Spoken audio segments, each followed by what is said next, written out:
Okay, we are live on YouTube and we are recording. So I think we are good to go. Perfect, Rachel, thank you. Good evening, everyone. Welcome to tonight's Providence School Board meeting. We are going to call this meeting to order. Mr. Clerk, if you could please call the roll. Yes, sir. Good evening, sir. President Thomas, Present. Vice President Garcia, Present. Secretary Dr. Santel, Present. Member Mr. Escobar,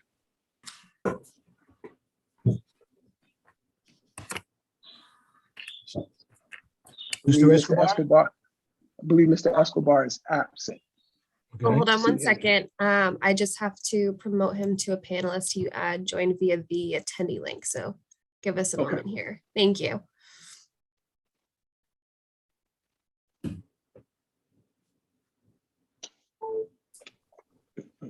Okay, should be all set. Perfect. Mr. Mr. Escobar? Escobar is here. All right, excellent.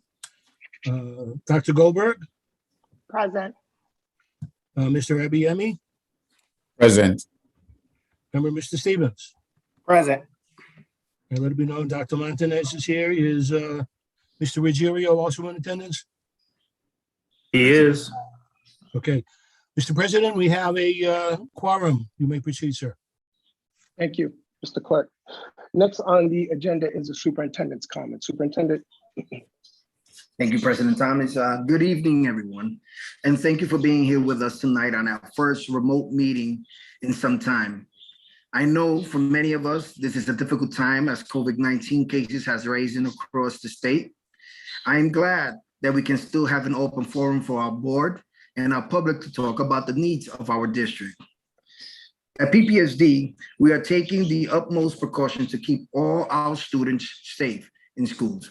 Over the last month, we have distributed nearly 15,000 K95 masks, tested thousands of students, distributed 50,000 meals for families, and successfully executed a staggered return to school. We know from the data that schools are still the safest place for the students during this pandemic, and we are hard at work to keep them that way. Now, no matter how much effort my team or I have put, however, there is a group at PPSD who has worked unparalleled throughout the pandemic. And I would love to give them a big round of applause, which is our nurses. Providence school nurses have been tremendous leaders over the last 2 years. They have done everything in their power to keep our students and our schools healthy. I want to convey my deepest gratitude to them for everything they do. Tonight, we are here you will hear more about the PPSD work to be providing an equitable, high-quality educations for multilingual learners community. After serving as the principal of the dual language school for over a decade, I know firsthand the barriers that our multilingual learners face in our system. Now is the right time to break these barriers down through a systemic change. We're taking action to do that by providing greater financial support for our teachers earning their MLL certifications, expanding our district translation services, and much, much more. I am proud of the work that we're doing in this front, and I am excited to share with you. I want to say once again, thank you for joining us here tonight, and I look forward to working with all of you to make sure that our schools are a better place for every student, teachers, and family. And once again, I want to give a big thank you, big gratitude to our nurses for all the work that they've done and continue to do to making sure that our schools, our students, and our teachers are all in safe. So thank you very, very much. President Thomas. Thank you, Superintendent. Next on the agenda is an approval of the agenda. Is there a motion to approve the agenda? So moved. Motion's been made by Dr. Santel. Is there a second? Second.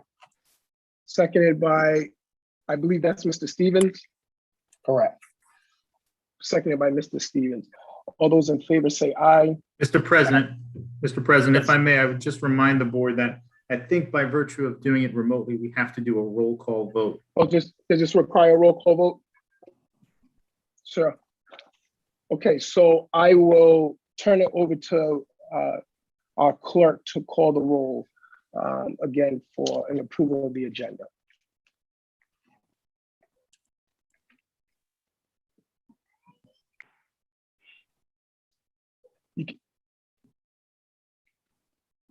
Is our clerk still with us?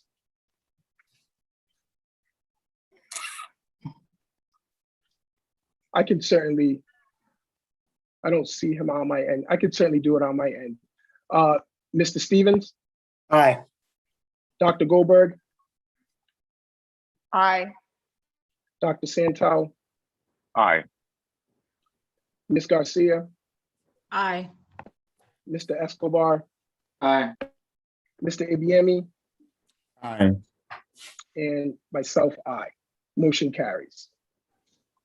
Next on the agenda is recognition, PPSD CARES Award. And as the superintendent mentioned in his comments tonight, we are honoring our nurses.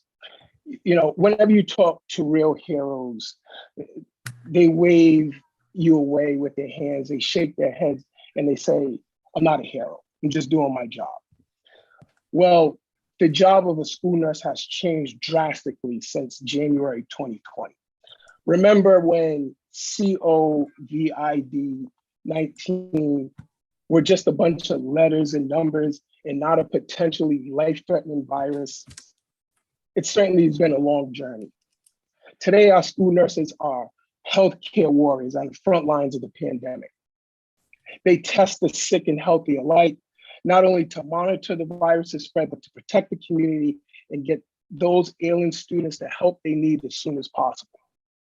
They perform contact tracing to help limit COVID spread, and they vaccinate our students to protect them from the worst outcomes. They talk to families to ease their worries. At the same time, they quietly manage their own stress. School nurses fight to keep our schools safe every day so that our students can learn and grow together. This is why we call this group tonight heroes, and why many of them may wave me away, blush, shake their head and say, I'm just doing my job. In Providence, school nurses bring more than just their knowledge and skills to their job. They bring compassion and warmth. Our children trust that school nurse offices are welcoming, safe, healing places. And that alone is a gift to the community. Tonight's CARES Award is unusual because we're not honoring just one or two individuals for their achievements. Tonight's CARES Award is honoring every single nurse in the district, because you all deserve this public recognition. So on behalf of the Providence School Board, I want to say congratulations and thank you all. I'm going to turn over to Ms. Hart, who I believe has the names of all of the nurses joining us here this evening. Yes, I have my own roll call to do. I know that not everyone could be here, but I want everybody's names on record because you are all, as you said, healthcare warriors. And I don't think you get enough recognition, but we're trying to do our little part tonight. Also, we're going to be delivering, we've got our PPSD CARES Award. Everybody's going to get one. So we're going to track you down. All right, here we go. Elizabeth Anderson, Anne Marie Anderson, Patricia Archeri, Lynn Boyer Pimentel, Maureen Bradley, Stephanie Buckman, Lucretia Carden, Rachel Cassidy, Marie Costa, Michelle Da Silva, and Elizabeth Da Silva, Michelle Downs Pinero, Lynn Dubois, Lori Flynn, Michael Force, Kelly Gautier, Martha Houston, Rebecca Jackson, Susan Kehoe, Sarah Larson, and I know that she was on leave, but she came in tonight. Thank you, Sarah. Jacqueline Lefebvre, Jill Lennox, Shalita Long, Lauren Louth, Julie Malloy. Oh, I love working with this woman. Colleen McCarthy, Jean Moreau, Erin O'Brien, Oh, and I know she couldn't be here tonight, but we all just, at some point, when we're all done with this, we all have to hoot. Donna O'Connor, my goodness. I know. Carol Paiva, Trinidad Perez, Robin Rao. Oh, here's another one, Barbara Rios. Great work, Barbara. Louisa Rios, Karen Short, Kendra St. Hilaire, John Turner, Gianconda Vasquez, and I think that's it. I think we did it. So I don't know if we can turn the sound up, but we should all just be clapping because you guys are great. Absolutely. Absolutely. Congratulations once again, and thank you so much for your contributions day in and day out. Mr. Okay. President, if I may just take another second to say, we Sure. call them heroes, right? Because of the work that they do, and I know they don't believe it, but we know it.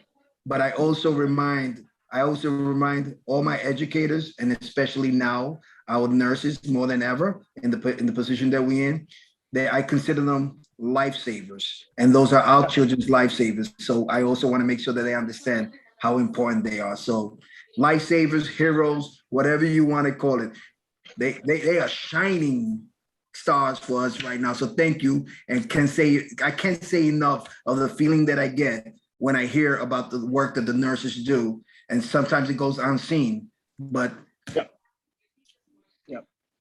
we certainly want to recognize you all, and again, from the bottom of my heart, thank you so much for all that you do day in and day out for our students and our families. Thank you, and be on the lookout for your ribbons. Laura will track everyone down and make sure that you get them in a timely fashion. Thank you again. Thank you so much. You got it. Okay, next we have public comment, right to be heard. Ms. Palumbo, do we have anyone signed up this evening for public comment? We do not have anyone signed up for public comment this evening. Okay, so no public comment to be rendered this evening. We will move on to school board comments. Are there any comments from members of the school board?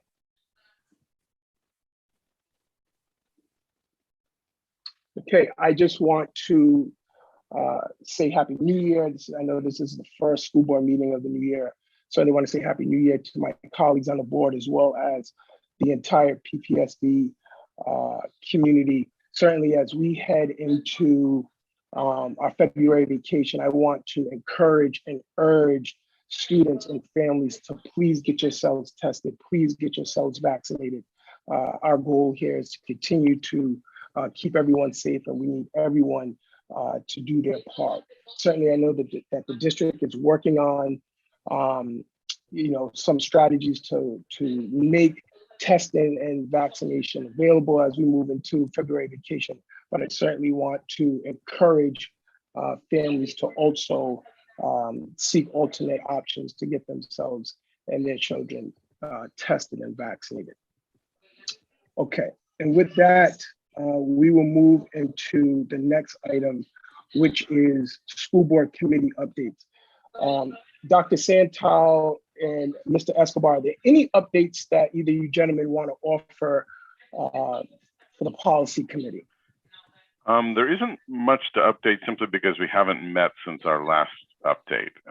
We were originally scheduled to meet the first week of June, but due to the surge of the Omicron variant, we booted our meeting to next week. So nothing new to report at this time. Perfect. Thank you. We will move on to the finance committee. Mr. Ibiemi, is there any updates that you would like to bring forth, sir? Mr. President, there is no update on the finance committee at this moment. We hope by the next meeting we will have something to present. Thank you, sir. And then finally, for the health and wellness committee, Vice President Garcia, is there any updates that you would like to offer? So the Health and Wellness Committee has not met since right before our last general body meeting in December. So I do not have anything to report. However, I do want to reiterate some of the points that were mentioned in our joint school board letter to the community and all of our stakeholders. One of the points in that letter was the need for more mental health supports in our schools and in our community. So I just want to, I think I'm going to read a few excerpts of that. One of the recommendations that we have is to extend more mental health supports by achieving recommended counselor to student ratios in all schools and supporting social service agencies to provide in-school counseling. Anecdotally, and also look at the data, the number of mental health needs in our community has risen dramatically, especially during this COVID, now going on 3 years of COVID. And so it is critical. We're at a critical point right now that mental health resources are necessary within our schools and in our communities. And so the Health and Wellness Committee is committed to raising more awareness around that and pushing that the district and also our city and our state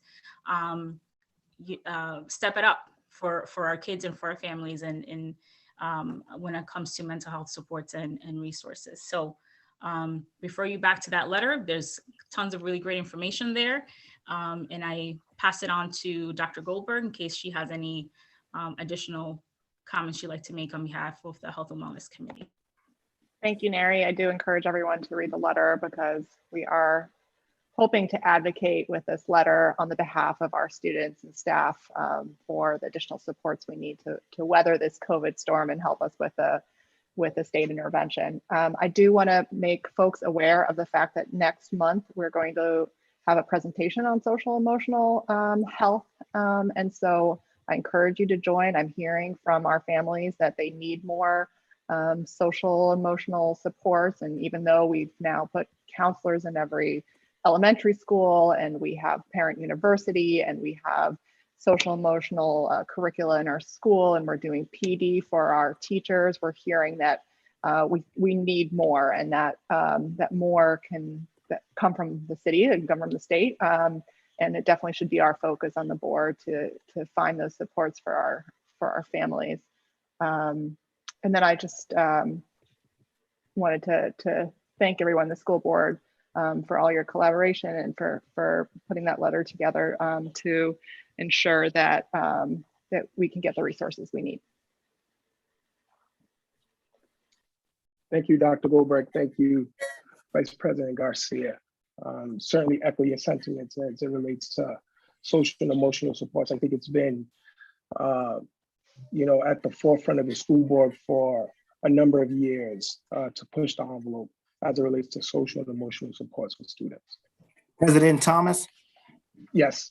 Really quick, I just wanted to check in and see, did the superintendent and his team have a chance to review the ALICE policy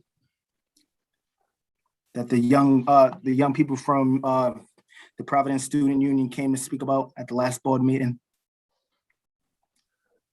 Superintendent, I'm going to defer to you. I'm not sure if that was something that I know you and your team were looking into. I'm not sure if there's anything that you want to add. We started to look into it, and I also getting some additional background information on how it can be implemented if we're still in the process of just reviewing. I don't want to speak out of turn, but I know we're in the process of reviewing it. Absolutely. So is there a time frame when we can get a response on that? I can definitely get back to you. Maybe tomorrow I'll get back to the board. I just want to make sure that I able to get back with the team and then have a discussion as we move forward. Take your time. Take your time. Thank you. Thank you. Thank you, Mr. Stevens. Next on the agenda is to approve the consent agenda. Is there a motion to approve the consent agenda? And I think we'll be approving items 12 through 18. So moved. It's been moved by Dr. Santel. Is there a second? Second. Seconded by Dr. Goldberg. I'm going to assume that we need to take a roll call vote, Mr. Ruggiero. Yes. Okay, I will call the roll. I can, sir. Oh, please, Mr. Kushner. Sure, very well. Thank you, sir. President Thomas. Aye. Vice President Garcia. Aye. Secretary Santo, Aye. Mr. Escobar, Aye. Dr. Goldberg, Aye. Mr. Abiemi, Aye. Mr. Stevens. Aye. Vote is unanimous. Thank you. Thank you, Mr. Kushner. Next on the agenda is a review of homeschool candidates. Is there a motion to approve the candidates for homeschooling? Motion. Motion's been made. I believe that was by Mr. Stevens. Correct. Motion's been made by Mr. Stevens. Is there a second? Second. Seconded by Dr. Santel. Mr. Kushner, if you could please call the roll. Yes, sir. President Thomas, how do you vote? Aye. President Garcia, Aye. Dr. Santo, Aye. Mr. Escobar, Aye. Goldberg, Aye. Mr. Abiemi, Aye. Mr. Stevens. Aye. The vote is unanimous. Thank you, Mr. Kushner. Next on the agenda is the MLL presentation. Not sure exactly who we have from the district that will be presenting. Superintendent, do you have an idea of who will be presenting? I'm right here, Jennifer Eflont. Oh, I can't see you. Jennifer, it's good to see you. It's so many Hi. names on here. Good to see you. Would I be able to share my screen? Please. Someone else is sharing right now. Yes, sorry, give me one moment. Give it a try. Okay,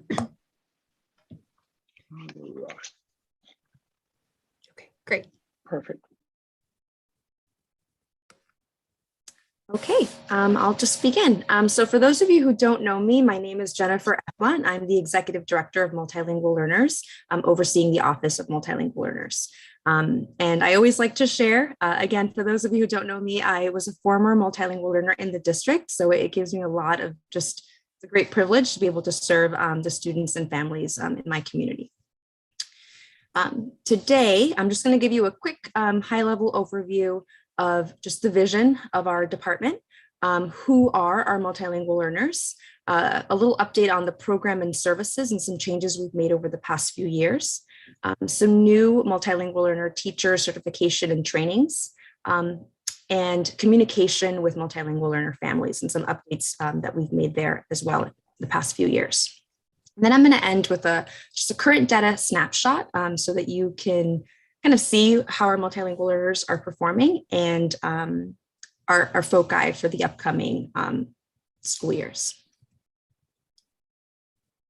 Last spring, we were able to work and gather input from teachers and community members and students, and we created a new vision for our department. And I'm just going to read it out loud to you. The vision of the Office of Multilingual Learners is to ensure that multilingual learners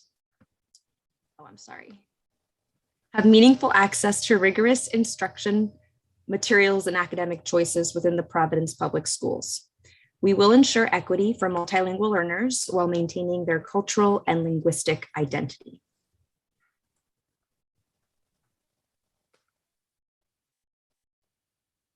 So currently, when we look at our K through 12 enrollment, about 34% of our students qualify as multilingual learners, and about 7% are former multilingual learners, which means that they have reached their exit status, which is a 4.8 on access, a state assessment that they take every year.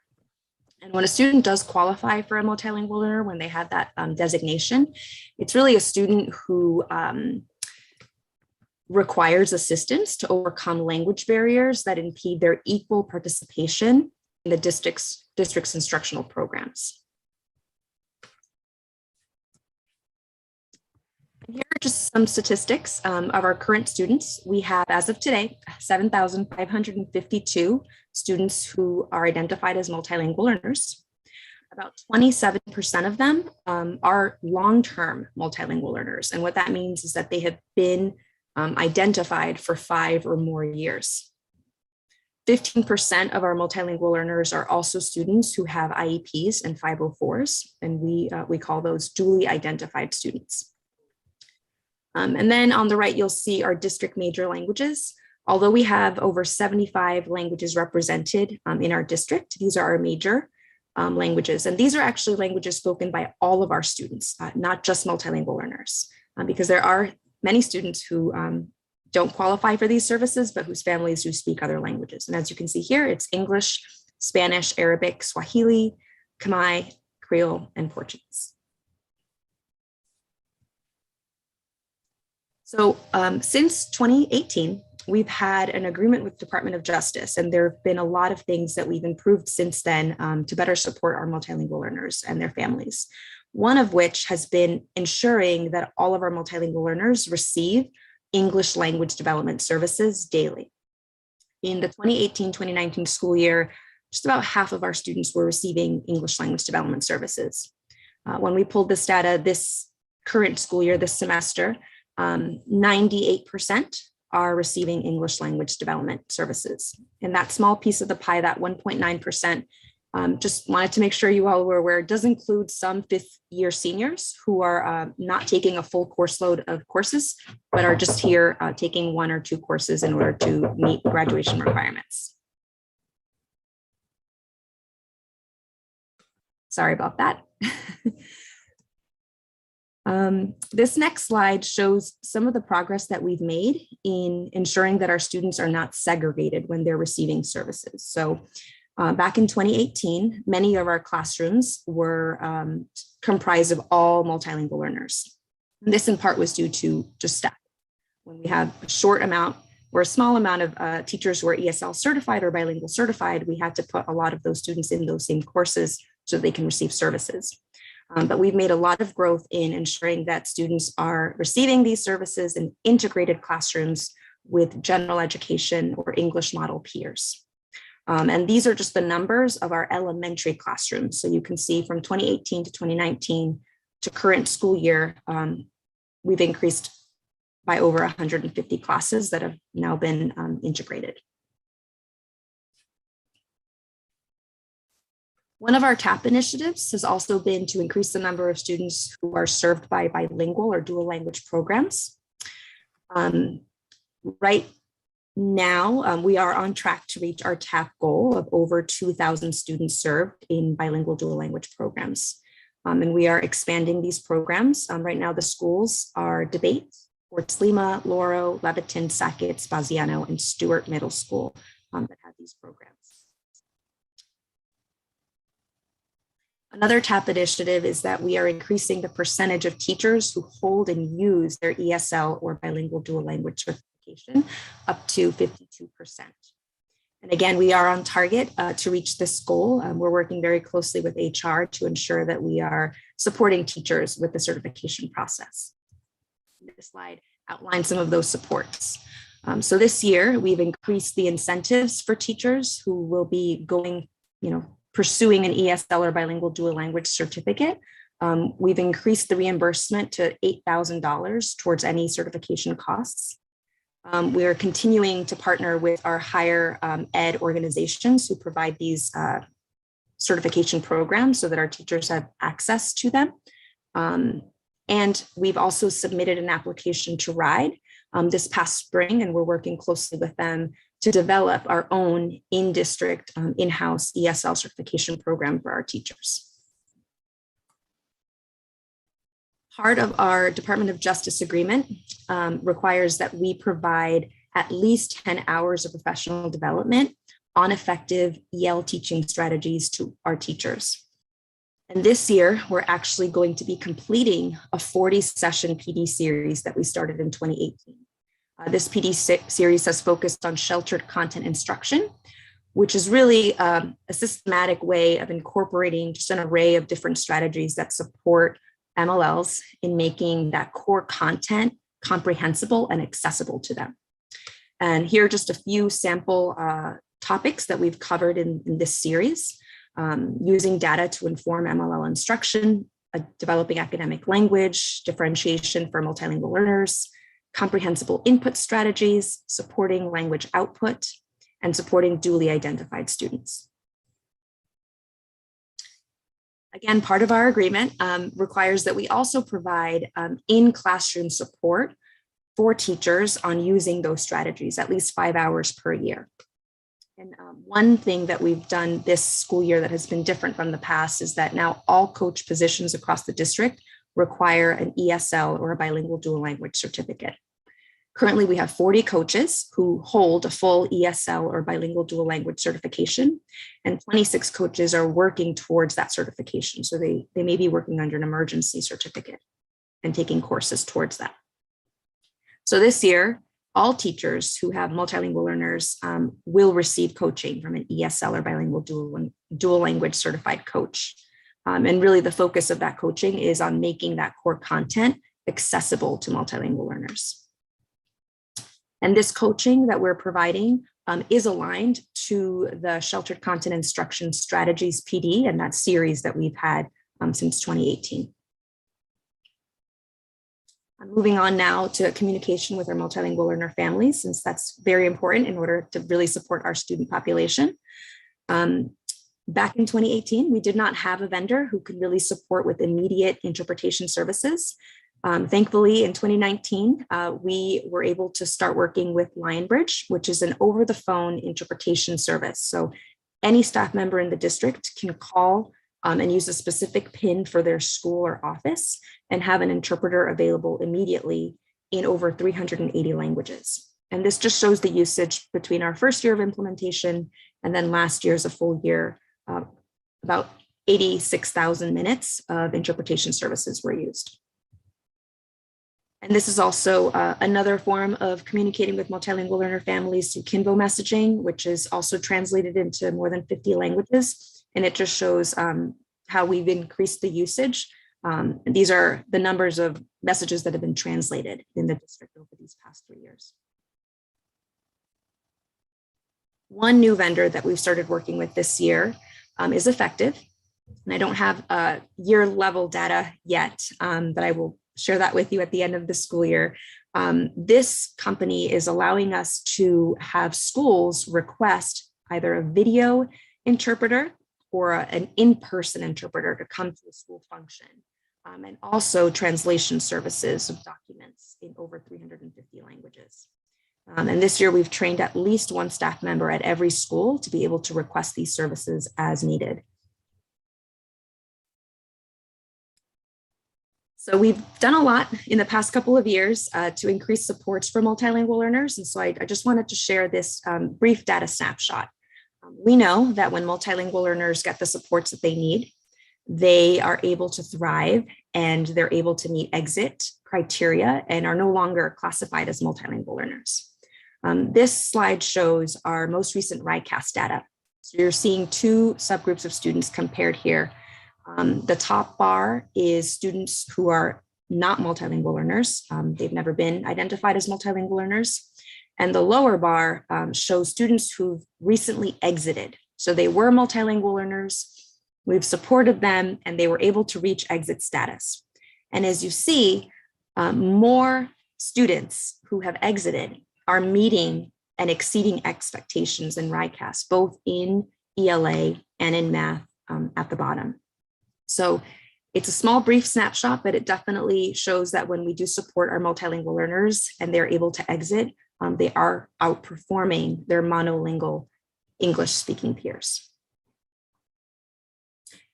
And so this is just, again, a snapshot of the work that we still have left to do. There's still a lot of work to do, but we're going to continue to maintain high expectations, specifically for that English language development period that all of our multilingual learners need to have. And viewing that as core instruction, where academic English in all 4 language domains is developed through grade level content.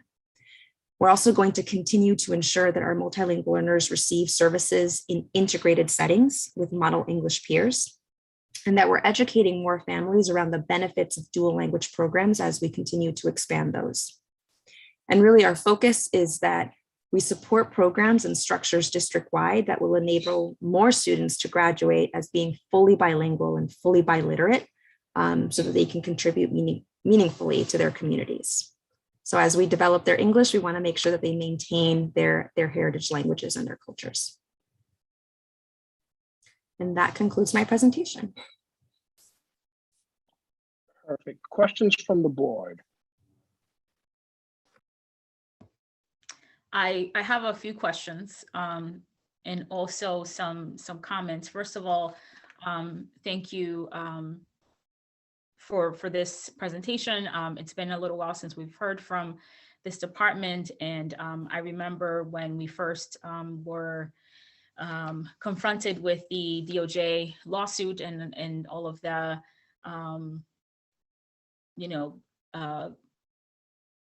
things that came off from that, right? Like it was really, really problematic to have a district that is vastly, the majority are Spanish speaking immigrant families to be going through this. But I thank you for your service and I thank you for this presentation, really great work.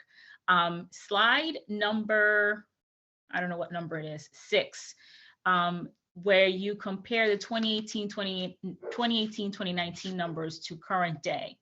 That's a huge jump in services that are provided to our students. And I'm wondering if you could just provide a few examples of how you got there. Like, how did you get from pretty much 50-50 of our students weren't receiving the services that they were supposed to be getting to under 2% of students who are not receiving services. So just I think I can speak to that. It's definitely been a district-wide collaborative effort. One thing that we did that didn't exist in 2018 is that the scheduling guidelines were changed to require this period as a core subject for all multilingual learners, which it wasn't. We also adopted district-wide a curriculum that would be used for this period. Really, collaboratively with HR to ensure that we have enough ESL certified teachers or bilingual teachers to be able to provide this period to every single student. We do a lot of monitoring, a lot of reporting that we, share out to schools whenever there is a student who doesn't have the services that are required, like that 1.9%. Every week we're pulling reports and talking to schools and making sure that they are making adjustments so that those students are getting the services that they need. And my next question is the ESL certification.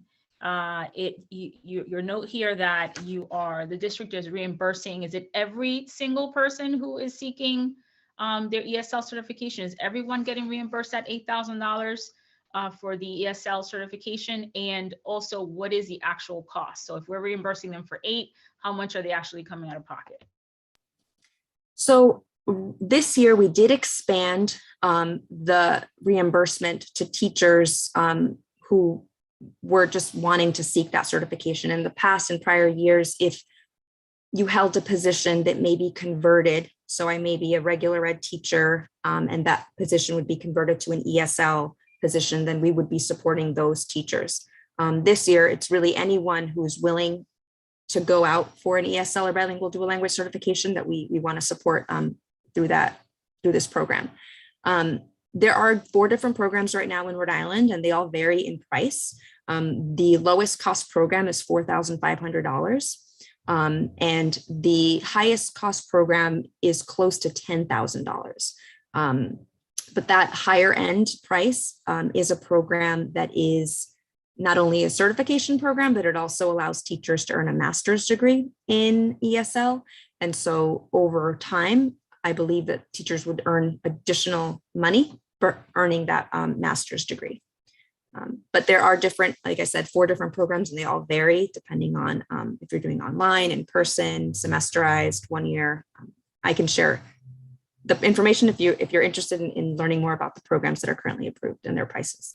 Yeah, that would be helpful to have. And then I see the third point in that same slide is we are in the process of becoming our own certifier for ESL educators, right? Yes, so we've submitted the application. RIDE actually just recently gave us our first round of feedback. It is a process that takes several months. We are also going to be working with a consultant to make sure that the program that we develop is truly of high quality and that RIDE would approve. Once it's approved, then we will be able to, advertise with our teachers, but it hasn't been approved yet. So we're still in the process of that, making adjustments and based on the feedback that RIDE's giving. And just one more question / comment. I see that there's a ton of new communication tools that are being utilized to be able to communicate with our MLL families. If you could let us know what's your relationship with, or how is it that you're collaborating with the Office of Family Engagement? Because I feel like they have the Parent University. I know that they have a Rosetta Stone program. They have, several things that they're doing for parents, but I'm wondering if there's a way to also incorporate homework help and, ESL English language classes for parents, or to be able to help their kids with their homework at home. So, they're getting all this great information, all this great instruction during the school day, but in the evening times, weekends, holidays, summer break, there's a lapse in that. So in those interventions, so I'm wondering if the Office of Family Engagement is collaborating with you to strengthen supports at home as well. Yeah, all the different tools that we have to communicate with our multilingual learner families have been shared for sure with the Office of Multilingual, with the Office of Family and Community Engagement. I'm sorry. Really, every single office in the district and every school has been trained on using these tools. I do meet with FACE regularly. We have planned actually specific sessions for multilingual learner families so that they also are aware of these tools. So if they ever encounter a school function, or they're getting something home that's not translated, it's really important to us that they understand what their rights are so that they can advocate and ask, hey, I know you have, a over the phone interpretation service. I need an interpreter at this moment. Or, we want to make sure that our families are aware of these services so that it's a two-way communication. But we do meet regularly with FACE, and we often collaborate when they are planning functions for all students and families. And making sure that we're making those available in all the languages that we can. Thank you. I'll stop there. I'm going to email you separately though. Sounds good. Dr. Santel, did you want to jump in, sir? Yeah, I had a couple more questions. First, Jennifer, thanks. This was terrific. It really encouraging to see those broadcast numbers. I think it was in slide number 16, which was great. Certainly when the whole thing with the Justice Department started and we responded, one of the things we could not just anticipate, but I think predict is a pretty big impact on student achievement, over a period of time and really across the district. And it sounds like we have some initial evidence about that. So one of my questions is actually just kind of about how we might measure that progress, and I think it has to do with slides 4 and 5, if I remember correctly. And my question may come out of ignorance, but the only way to solve ignorance is to ask someone who is not ignorant. So that's what I'm going to do, which is to say, do we anticipate in the coming years that people will move out of active into former status more quickly? And then B, do we expect to see a lower percentage of long-term MLLs over time as we provide more coaching, integrated classroom services, more of the staff kind of stand up as properly certified to help kids and so forth? And I guess, are we seeing those things? So do we anticipate seeing those changes, and are we seeing them? That is definitely the goal. The goal is that we would have a higher proportion of students who are former MLLs. That's one way to measure it. But I think it's also important to note that we have a very transient population. And so we often, when you compare year over year data, you're often not comparing the same students year over year. We tend to have a lot of students who are new arrivals, not only across the country. You usually see those at the elementary levels, but here in Providence, we also see that a lot at the high school level. One thing that I will note is I always look at, what percentage of students have met exiting criteria year after year.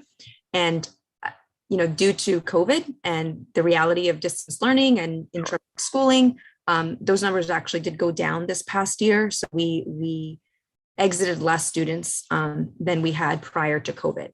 And so there's a lot of factors that go into it, but that is definitely one indicator that we can look to see if we're making progress over time, is looking at that former MLL population, if it's growing.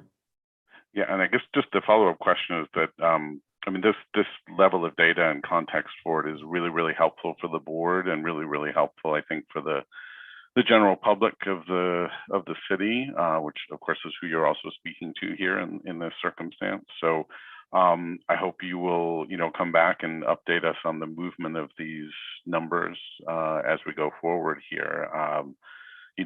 Certainly if we can at the end of each school year and maybe in the middle as we're doing now, it'd be really great to have that information, because I suspect as we spin out 3 years, 5 years, we're going to begin to see these numbers not only move in a positive direction, but that it moves numbers for the entire district in a positive direction. And this is something good that we're doing, even if we were forced into doing it. And it's something that we want to share as we move forward. So thank you very much. Thank you, Dr. Santal. Are there additional questions from board members? Jennifer, if we could just go to slide 10, I just wanted to ask a follow-up question to Ms. Garcia's question related to the submission of the application to RIDE. You mentioned that the district has just got back its first revisions from RIDE. Is there a timetable in which the district is hoping to have this completed? There seems to be a lot of momentum here, and I think certainly achieving this last one here could certainly push us to the finish line and beyond. And so are we hoping to have this application approved by the start of next school year? Is there a rough estimate that the district is working towards to have this approved by? Yeah, so I've spoken to other higher ed organizations who've gone through this process, and it usually takes about a year to just go through the revisions and feedback for full approval. But we really would like to have this approved so that it mirrors the timeline of all the other higher ed organizations, and they usually start accepting applications around January, and then in spring around April notify candidates who've been accepted. And so ideally a year from now, we will be able to start accepting applicants if approved, and would be able to, around that same timeline in the spring, notify applicants who've been accepted so they can kind of make their decisions as to which program they would be selecting. Perfect. And so in the interim, can you speak to what coursework or trainings that the district is providing teachers interested in it and getting their certification? Is there anything that we're doing within in the here and now for folks that are interested? Yeah. So we actually have, I believe, 6 information sessions. We've already had 2 so far, but in conjunction with HR and all the higher ed organizations and RIDE, we share all of the options. They're all very different price points, different, depending on your circumstance, you might want one over the other. And so we want to make sure that every single teacher understands their options. And so we have a series of sessions just so teachers can learn about the programs that are currently in place and approved by RIDE. We also hold, well, not me, I'm not going to say me, it's HR. They hold praxis, like study sessions. We've noticed that some of our teachers might take the coursework needed, but then they struggle with passing the praxis test that they need in order to earn their certification. So we have those sessions available for teachers to support them in that journey and in that path. Many of our coaches are working in conjunction with some of these organizations to be model like instructional facilitators. So as teachers are going through the program, they're able to get feedback from coaches about their best practice and how to use the strategies they're learning about. So there's definitely a lot of supports right now that we're doing in partnership with the higher ed organizations that exist to support our teachers. Yeah, perfect. I appreciate the answer. I've gone to a couple of the dual language schools, and just to see the sheer rigor that is happening in the classrooms, teachers are really, really committed to this work, and your data shows that it is working. So I applaud you. I know that we got into this not in the best of terms with the Department of Justice, but certainly because of your work and many others in the district, it seems like we're heading in the right direction. So thank you very much for everything that you're doing as it relates to our English language learners. Are there any additional questions, comments, feedback from board members?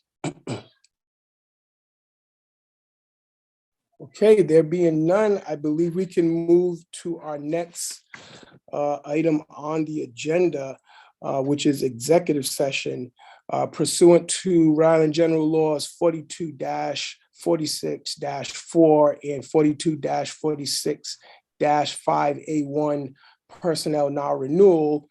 And we are also going to be heading into executive session for 42-46-4 and 42-46-5A1 personnel teacher suspension. Is there a motion to enter into executive session? I believe Mr. Santiles made the motion. Is there a second? Second. Seconded by Dr. Goldberg. This requires a roll call vote. Mr. Kushner, if you could please call the roll.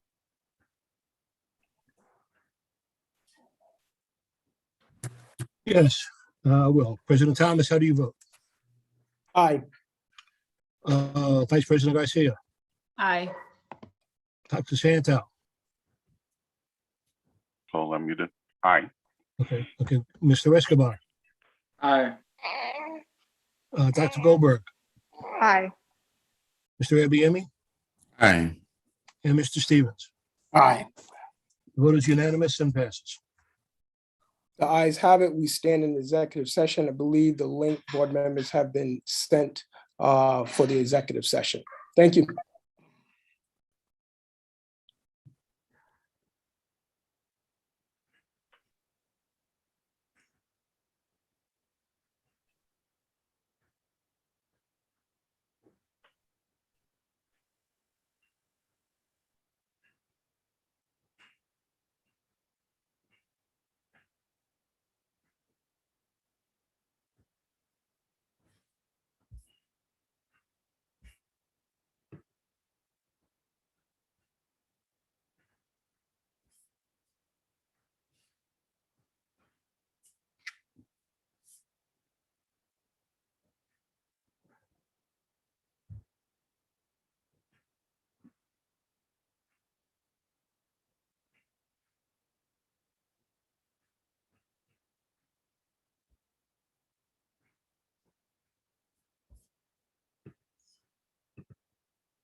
Hey, Rachel.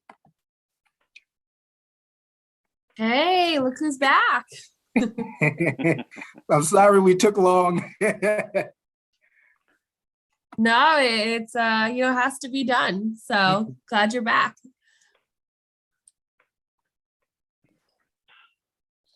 So I need to report on the votes, right? Is everybody back? I believe we have everyone. I see Travis just jumping on. And I think we should be good to go. Okay. And Rachel, are we ready? Are we live recording, et cetera? We are live and recording. I'm just going to text Al to make sure that he's back. But if not, I'm happy to share any notes with him. I am here. I'm here and look ready to go. Great. Okay, perfect. All right, so I will, now that we are back in open session, I will turn it over to Dr. Santel to report on executive session votes. Okay, so we took 4 votes in executive session. We took a vote on number 21 on the agenda, the non-renewal. Do I have to specify what the vote was? I don't believe so. I'm unclear about that. I'm not sure if you have to say, Mark, and you know better than I do, like whether or not you took up the recommendation of administration or not. That's my question. I know I can't use any names. I'm just questioning whether we determine, say, what the vote was in public session. My inclination is, if we don't know, is to not to. Yeah, I think that's safer to do it that way. Yeah. So we took 4 votes in executive session, one in response to agenda item number 21 on renewal, another in response to agenda item number 22, personnel teacher suspension, another to seal the minutes, and another to come out of executive session. So 4 votes altogether. Thank you, Dr. Santel. Next on the agenda is a motion to adjourn the meeting. Motion. Motion's been made by Mr. Stevens. Is there a second? Second. Seconded by Dr. Santel. This does require a roll call vote, so I will ask the clerk to call the roll. So President Thomas, Aye. Vice President Garcia, Aye. Secretary Dr. Santel, Aye. Mr. Escobar, Aye. Dr. Goldberg, Aye. Mr. Abiyami, Aye. and Mr. Stevens. Aye. It is unanimous. Motion carries. We are adjourned. Rachel and Alan, don't run. Just one quick thing. I'll send you tomorrow morning the details of the votes that were taken. I would ask Charlie, just so we know for future reference, whether we're supposed to report, because I'm new as secretary.